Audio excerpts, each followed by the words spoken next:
In today's video, we are covering our first saint worshipped by both the Catholic and Eastern Orthodox churches, revered for having first introduced Christianity among the Rus. These were a pagan people of Nordic descent who ruled over a vast land in the early Middle Ages from the Baltic to the Black Sea.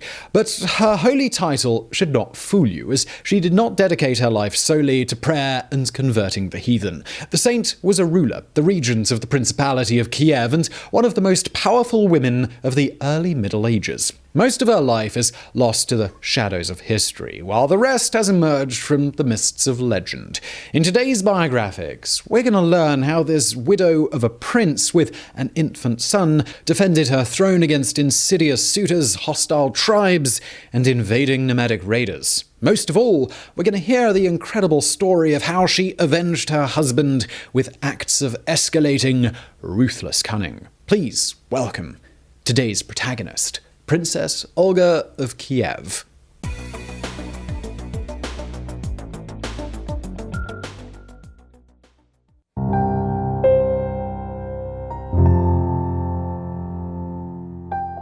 Before I begin the story of how Princess Olga defended her family and her lands, allow me to give you some context. Who were the Rus people, and what lands did they rule over? The Rus, sometimes called Varangians, were people of Scandinavian ethnicity who had founded the Kievan Rus, a political federation that lasted from 862 to 1242. This state was located in modern-day Belarus, Ukraine, and Western Russia. The capital of this federation was Kiev in modern-day Ukraine. Kievan Rus can simply be translated as the lands of the Rus of Kiev. Their Scandinavian origin was first mentioned by a Byzantine diplomat and eventual saint named Bertin, who first recorded their presence in his annals of 839. But most of the stories about the origin of the Rus comes from the primary chronicle, known also as the Tale of Bygone Years, an early Russian text from the 12th century. According to the chronicle, the original dwellers of the area in the mid-9th century had invited the Rus, described also as Vikings, to rule and maintain order in their country. One of these Vikings was called Rurik, and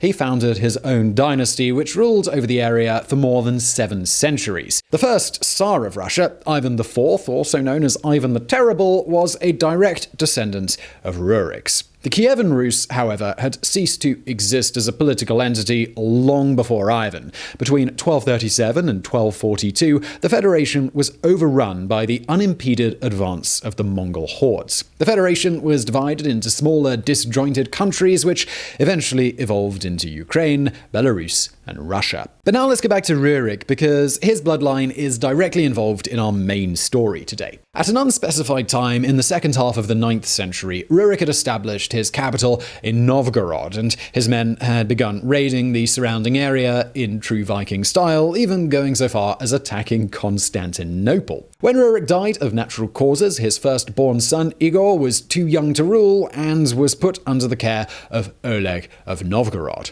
After more campaigns to conquer and consolidate territories around Novgorod, Oleg moved the capital to Kiev to seize the enormous wealth amassed by two former allies of Rurik. In 912, Oleg died, and in a very interesting way too. A prophecy had foretold that his favorite horse would be the cause of his death. Oleg, a superstitious man, had made sure the horse was cared for as far away as possible from him. When he heard that the horse had died, Oleg considered himself free of the curse and mockingly kicked at the poor animal's skull. He chose poorly, though. A snake beneath the carcass was startled, bit Oleg on the foot, and killed him. In the meantime, Igor had come of age, and so he ascended to the throne, formally becoming Prince Igor of Kiev. By this time, he had already married a Varangian lady named Olga.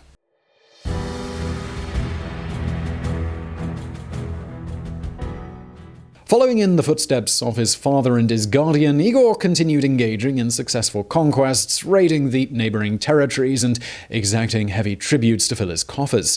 But Igor was greedy, and he wanted more. In 945, he considered paying a visit to the land of the Drevlians, a local tribe which had been an ally to Rurik, joining his raiders in attacks against the Byzantine Empire. Later, the Drevlians had paid tribute to Oleg, but had stopped when he kicked the horse's head. Since then, the Drevlians had paid what was effectively protection money to a rival landlord. Igor saw this as a perfect occasion to collect some late payments and set off on his mission. According to the primary chronicle, he raided invaded the land of Deriva and collected his tribute by violence. But on his way back to Kiev, he still felt a thirst for more gold and riches. He ordered his men to return home, except for a few followers. With them in tow, he rode back to the Drevlians, desirous of still greater booty. Like Oleg, he had tried his luck one too many times. His returning party was spotted by Drevlians, who reported back to their leader, Prince Mal. The prince had had enough, proclaiming, "If a wolf come among the sheep, he will take away the whole flock one by one, unless he be killed. If we do not thus kill him now, he will destroy us all." The Drevlian warriors then rode forth from their city of Eskoristan, massacred Igor's soldiers, and reserved him for a gruesome execution. I will leave the description to Byzantine chronicler Leo the Deacon. They had bent down 2 birch trees to the prince's feet and tied them to his legs. They let the trees straighten again, thus tearing the prince's body apart. With this threat deposed, the Drevlians planned their counterattack. They would take over Kiev itself, not by conquest, but by marriage. Prince Mal ordered for some emissaries to visit the now widowed Olga to ask for a hand in marriage. It is not clear if this was a common habit at the time, or if Mal was simply very arrogant. Back in her capital, Olga awaited for Igor's return in vain. By her side, she had her boy son, Sviatoslav, who was too young to fight, let alone rule. Mal's idea was that by becoming his stepfather, he could influence the little prince into doing his own bidding. So the delegation of Drevlians sailed a boat along the river Dnipro. Mal had sent 20 of his best advisors to put forward his proposal, clearly believing they would be welcomed with open arms. This is when the primary chronicle, and our own story, centers on Olga. The princess sent her own emissaries to ask for the reason of the Drevlians' visit. They announced that they had slain her husband because he was like a wolf, crafty and ravening. They also said that Prince Mal was a good leader and that Olga should come to the land of Deriva and marry him. Olga's reply was what the delegation expected. In fact, she said that their proposal was pleasing to her ears, but asked for the delegates to wait on their boat and that they would be picked up the following morning. As the 20 Drevlians waited, Olga at the hall of her castle prepared to give them their deserved welcome. The morning after, when the Rus came to collect the Drevlians, the latter demanded to be carried into the castle in their own boat. The Rus complied, as this was the same order they had received from Olga. When they arrived at the castle, they found the surprise that lay waiting for them. During the night, the princess had commanded for a large deep ditch to be dug within the castle walls. The Drevlians did not have time to react, as the Rus hurled them, boat and all, inside the trench. The delegates protested to no avail, as Olga ordered that they be burned alive. With her simple trap, the princess had wiped out a large part of the enemy leadership. This, though, was only the beginning of her revenge.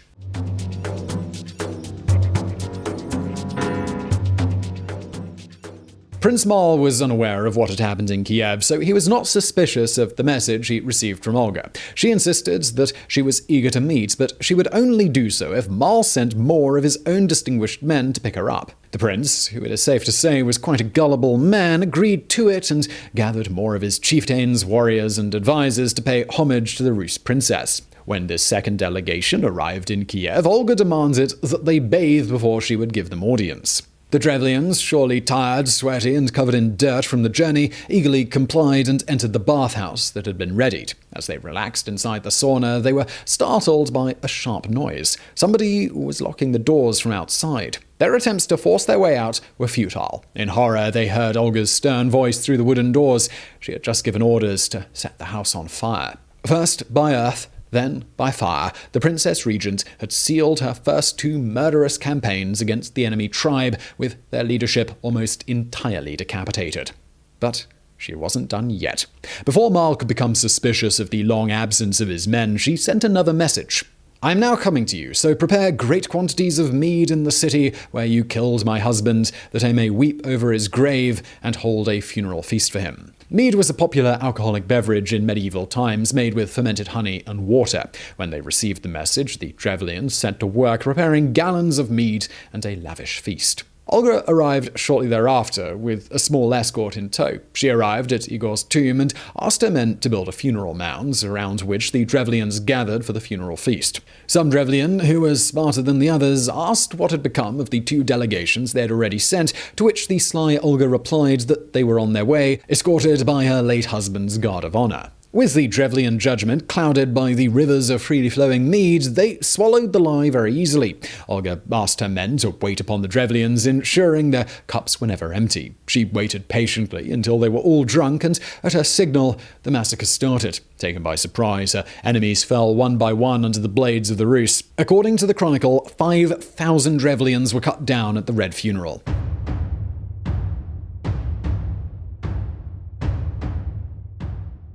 A 5,000-man massacre still was not quite enough. Olga was bent on complete and total reprisal. Again, moving swiftly, the princess returned to Kiev and gathered her army. The boy prince, Sviatoslav, joined his mother, and together they marched back to the land of Dereva. He was just a child, but when his troops made contact with the enemy, Sviatoslav was the first to cast a spear from atop his horse. His arms were obviously too weak, and the spear barely cleared the horse's ears. Regardless, Olga's generals Svienelald and Asmund proudly announced that the prince had already begun battle and pressed the vassals to follow his example. The Rus charged forward and completely routed the Drevlians. The surviving men, women, and children of the unfortunate tribe sought refuge within the walls of their main city, Iskoristan. Olga and her troops besieged the city, but the Drevlians valiantly repelled their attacks. They knew that this was a fight for their own existence and would resist to the bitter end. In the meantime, other towns and cities of their lands had capitulated and were now living in relative peace with the Rus. They were, of course, paying their tribute. After 1 year, Iskoristan still stood firm, and Olga had to think of another plan to resolve the stalemate. One day, the besieged citizens received a message from the princess. "Why do you persist in holding out? All your cities have surrendered to me and submitted tribute, so that the inhabitants now cultivate their fields and lands in peace. But you had rather die of hunger without submitting to tribute." The Drevlians started to buckle and said that they would be glad to pay tribute, but they could not trust her as she was still determined to avenge Igor. Olga was apparently relieved to start negotiations with the defenders and let them know that she had considered her slain husband to have been already avenged, not once, not twice, but thrice. After all, she had already massacred 2 delegations, plus those who had attended the funeral feast. In order to seal the peace, she demanded one last small tribute from the Drevlians, after which she would return home. Olga's request was surprisingly modest, as she realized that the city had been impoverished by the siege. She only wanted 3 sparrows and 3 pigeons from each house. The Drevlians were elated. They collected the small flocks of 6 birds from every household and sent them to Olga, who promised to lift the siege the following morning. This was the last act of Olga's plan of total revenge and annihilation. If 1 year of frontal assaults and siege engines could not achieve victory, the intellect of a princess definitely could. And she would do so by turning innocent, harmless pet birds into a weapon of mass destruction. She ordered her soldiers to take 1 bird each and to attach to their talons a piece of sulfur bound in cloth. When night fell, the soldiers released the sparrows and the pigeons. Their silent wings carried them back to their nests under the eaves of the homes. One by one, the houses of Iskoristan were lit by fires. Soon the whole city was burning, its inhabitants either killed in their sleep or running in terror, unable to extinguish the flames. Some of them fled outside the city walls, but they were quickly seized by Olga's soldiers. She kept the elders captive, and some of the others sold as slaves, and many more were killed on the spot. This was the final and total triumph of Princess Olga of Kiev, victor of Iskoristan, scourge of the Drevlians, mother of sparrows.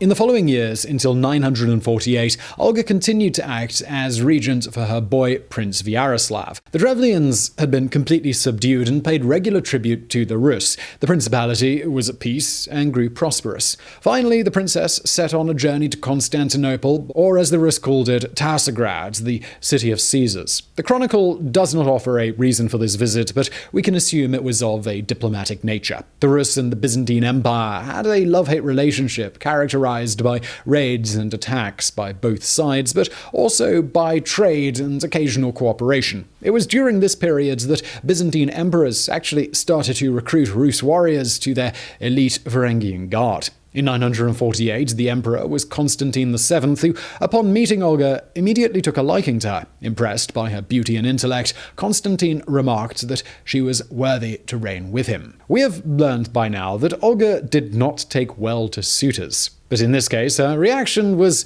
well, less violent at least. The princess did not outright reject the proposal, but simply stated that being a pagan, she could not marry a Christian monarch. But if he really insisted, he could baptize her. The emperor agreed, and with the assistance of the Patriarch of Constantinople, had her converted into the Christian Orthodox faith. The chronicle reports that Olga accepted very eagerly the teachings of the church, like a sponge absorbing water. At her baptism, she was christened Helena, and the emperor acted as her godfather at her own insistence. After receiving the sacrament, Olga, or Helena, was summoned by Constantine, who renewed his proposal. There was no obstacle now. She should become his wife. But she replied that this was not possible. He was her godfather after all, which made her his daughter in the eyes of the church. And, of course, it was unlawful for a man to marry his own daughter.